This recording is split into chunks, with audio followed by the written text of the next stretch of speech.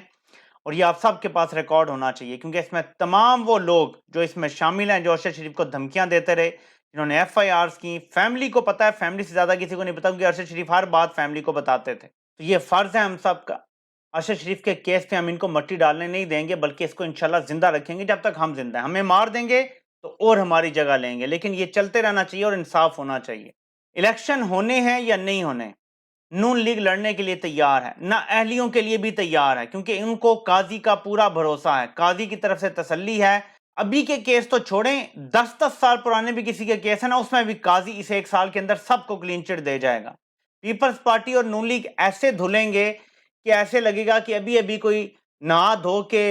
غسل کر کے آیا ہے باہر اور پاک ہو کے نکلا ہے، ایسے ہوگا، آپ دیکھیں گے اسے 1 سال میں تباہی پھر کے رہ جائے گی پاکستان کی، کیسز ہی ختم ہو جائیں گے، کوئی نیب کا نہیں رہے گا، کوئی ایف آئی اے کا کیس نہیں رہے گا، سب ختم، بالکل یہ پاک صاف ہو جائیں گے اس دوران۔ تو ان کو پورا بھروسہ ہے قاضی پہ۔ عمران خان نے آج بڑی امپورٹنٹ بات کی عدالت میں کہ قاضی کے اوپر جو ریفرنس تھا نا، وہ فیض نے نہیں، فیض سے بھی اوپر سے آرڈر آیا تھا بنانے کا۔ الزام کیا لگتا ہے کہ جی فیض حمید کا دھرنا تھا فیض آباد کا، اس نے وہاں پیسے بانٹے تھے، تو قاضی نے کیونکہ فیصلہ دیا تھا تو فیض حمید اس سے تپا ہوا تھا، تو فیض حمید نے یہ بنوایا تھا۔ آج عمران خان نے یہ بھی کلیئر کر دیا، اور میں آپ کو شروع سے بتاتا رہا ہوں بغلول نے کیا کیا کہ جو سارے کرپٹ لوگ تھے نا جن کی جائیدادیں ملک سے باہر تھیں، ان سب پہ کیسز بنائے، ملبہ عمران خان پہ ڈالا، جب ان لوگوں کو سزائیں ہونے کا وقت آیا تو ان سب سے ڈیل کر لی، انکلوڈنگ قاضی سے بھی ڈیل کر لی۔ اب قاضی اس ڈیل کی وجہ سے کانا ہوا ہے ان کا۔ اب جو بندہ ہر وقت آئین قانون اس کی بات کرتا تھا، بلکہ ایک جگہ تقریر میں نے خود سنا ہے قاضی کو کہ اسلام بعد میں آئین پہلے ہے، جو اسلام سے بھی پہلے آئین کو رکھتا تھا اب وہ آئین کو بھول گیا ہے، اب وہ کہہ رہا ہے جی چھوڑو الیکشن کیا چیز ہے، یہ کس چڑیا کا نام ہے۔ یہ کیوں ہوا ہے کہ ڈیل ہوئی ہے۔ تو بغلول نے نواز شریف زرداری سب پہ کیسز بنے، اس کے بعد سب کو ڈیلیں کی، سب کو کانا کیا، اینڈ میں خود کانا ہو کے چلا گیا، اپنا بھی فائدہ نہیں ہوا، ملک بھی تباہ کر گیا۔ تو اب قاضی وہ سب کرے گا جو بغلول کر رہا تھا، سب کو صاف بالکل کلین کر کے جائے گا، اس لیے یہ لوگ تیار ہیں نااہلی کے لیے۔ اب چیف جسٹس صاحب اگر آپ یہ سوچتے رہیں گے جی نائل کیا تو کیا ہو جائے گا، بہت کچھ ہو جائے گا۔ آپ بلائیں، اسی وقت سیکٹریز جو ہیں ان سے دستخط کروائیں اور وہیں پہ پیسے ٹرانسفر کروائیں۔ آپ کہیں جی مجھے گھنٹے میں آگے رپورٹ دو گے پیسے ٹرانسفر ہو گئے ہیں، دوسری طرف سے آپ رپورٹ مانگیں کہ مجھے گھنٹے میں آگے رپورٹ دو گے پیسے الیکشن کمیشن کے استعمال میں، الیکشن کمیشن کو بتائیں کہ یہ جی آپ کے اکاؤنٹ میں پیسے آ گئے ہیں، اگلے گھنٹے بعد ہمیں رپورٹ دو، ایک دن میں یہ سارا کام ہو سکتا ہے۔ اور اس کے بعد آپ سیکٹری دفاع کو کہیں کہ یہ تم دو، اگر وہ نہیں مانتا اگلے دن سیدھا ڈائریکٹ آرمی چیف کو کہیں، نیول چیف کو کہیں، ایئر چیف کو کہیں، چیئرمین جوائنٹ چیف کو کہیں، سب کو آرڈر جائے گا۔ دیکھتے ہیں کیسے نہیں مانتے، سب مانیں گے، سیکیورٹی بھی ملے گی، سب کچھ ہوگا، فکر ہی نہ کریں۔ تو آپ کرنے والے بنے، بات بن جائے گی۔ اب یہ اہم ترین کیس ہے کیونکہ اس کے بعد آگے پھر ساری بال رولنگ ہوگی، یہ رستے سے ہٹے گا کہ جی پورے ملک میں ایک ساتھ الیکشن ہونے ہیں، اس پہ کوئی آرڈر آئے گا اور اس کے بعد پھر آگے تو انہیں عدالت ہونی ہے نہیں ہونی، یا معاملات کیسے آگے بڑھیں گے۔ کہ آج جو فیصلہ جاری ہوا تھا اس میں لکھا تھا کہ ہمارا 14 مئی کو الیکشن کرانے کا فیصلہ اپنی جگہ موجود ہے، اس پہ کوئی فرق نہیں پڑا، اور یہ بڑا اہم فیصلہ تھا۔ دیکھتے ہیں کہ کیا رزلٹ نکلتا ہے۔ آپ سے انشاءاللہ پھر ملاقات ہوتی ہے۔ اللہ پاک آپ سب کا حامی و ناصر ہو۔ آپ سب کو سننے کا بہت بہت شکریہ۔